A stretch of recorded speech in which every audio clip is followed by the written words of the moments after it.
আমাদের রাষ্ট্রভাষাকে চেপে ধরার চেষ্টা করেছিল, শোষণ করার জন্য।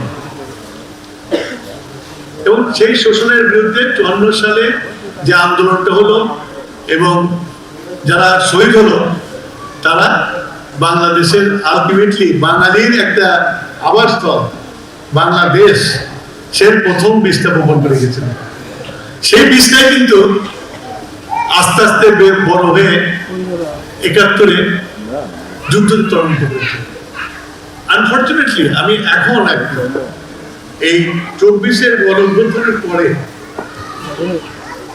আমরা আমাদের ভাষাটাকেও কিন্তু আমরা সুরক্ষিত করতে পারি। এই জন্যই পারি নাই যে আমরা ওই ব্যাপারে যত্নবান ছিলাম না, ইতিহাসের ব্যাপারে যত্নবান না। আর যে জাতি তার নিজের ইতিহাস জানে না, সে জাতি কোনোদিন উন্নতি করতে পারে না। It is essential for everybody যে আমার ইতিহাসকে জানতে আমি কে। You have to ask yourself who are you. আজকে বাংলা ভাষাটা সম্বন্ধে যদি আমরা নিজেরা যদি একটু চিন্তা করতাম, এই যে আজকে ছেলেমেয়েরা ইনকলাব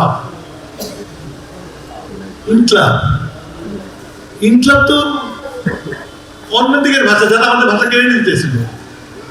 এখন এটা নিয়ে আমাদের young generation Gen Z they are proud of it. আমার ব্লিডিং হয়, আমি নিজেকে একবারে মাথার চুল থেকে পা পর্যন্ত আমি ন্যাশনালিস্ট মনে করি। সেই যুদ্ধ মুক্তিযুদ্ধে গেছিলাম জীবন দেওয়ার জন্য, না গেলেও চলতো। ছাত্র জীবনে নন ডিসিপ্লিনে ভুগতাম, লেফট পলিটিক্স করছি, নকশালাই করছি সমাজ পরিবর্তনের জন্য। কিন্তু সমাজ যে উল্টো দিকে হাঁটে এখন দেখতেছে ইনকলাব আর আরো কি সব নতুন ওয়ার্ড পাচ্ছি আমি, যেটা নাকি বাংলার সাথে কোনো সম্পর্ক নেই, যেটা নাকি বাংলাকে ঠেকিয়ে দেওয়ার জন্য ব্যবহার করা হতো। আচ্ছা, সেটাই আমাদের ভাষা হয়ে গেছে, আমাদের ছেলেদের ভাষা হয়ে গেছে। It is the failure of the teacher. তোমরা কিছু মনে করো না, তোমরাও শিখাতে পারো নাই। ভাবাবেগে আরেকটা হচ্ছিল যে এই ধরনের ঘটনা ঘটে যখন কোন দেশে একটা ফ্যাসিজম চলে, ডিক্টেটরশিপ চলে, তখন একটা ভ্যাকুয়াম সৃষ্টি হয়। যখন পলিটিক্যাল স্পেস না দেওয়া হয়, যেমন আমরা বিএনপি ছিলাম, ওই ডিক্টেটর যদি একটা স্পেস তৈরি করতো অপোজিশনের জন্য, তাহলে কিন্তু আজকে এই দেশে অবক্ষয় হতো না। স্পেস তৈরি করতে দেয় নাই বিএনপি অদল রান। আর যারা নাকি উগ্রপন্থী একটি এক্সট্রিম রাইট, তাদের কিন্তু এক্সেস থাকে প্রত্যেকটা বাড়িতে ঢোকা। তার ঢুকে মানুষের মাথা খেয়েছে এবং তার রেজাল্ট হলো এবারকার ইলেকশন আমি দেখলাম বেস্টের টিকিট।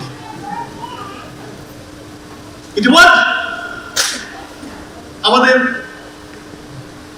অশিক্ষিত অর্ধশিক্ষিত মা বোনের মধ্যে ওয়ার্ক করেছে এটা, যে বিলিভ ইন ইট। তা না হলে ভোটের প্যাটার্নের সারা দেশে ভোটের প্যাটার্নের হওয়ার কথা না। আমি এখন এই ভাষা দিবসে শুধু যে প্রোগ্রাম করলাম, কালচারাল প্রোগ্রাম করলাম, এটা করলে কিন্তু হবে না। আমরা কিন্তু রিয়াল থ্রেডের মধ্যে আছি। মেবি আমার জন্য in my fag end of life, কিন্তু তোমরা যারা এখানে ইয়াং আছো, যারা আছো, তাদের কিন্তু ভাবতে হবে, নাহলে কিন্তু আস্তে আস্তে এক্সট্রিম রাইটে চলে যাবে। এবং এক্সট্রিম রাইটে যাওয়ার পরে এখানে যারা আছেন, আরব স্প্রিং দেখেছেন না?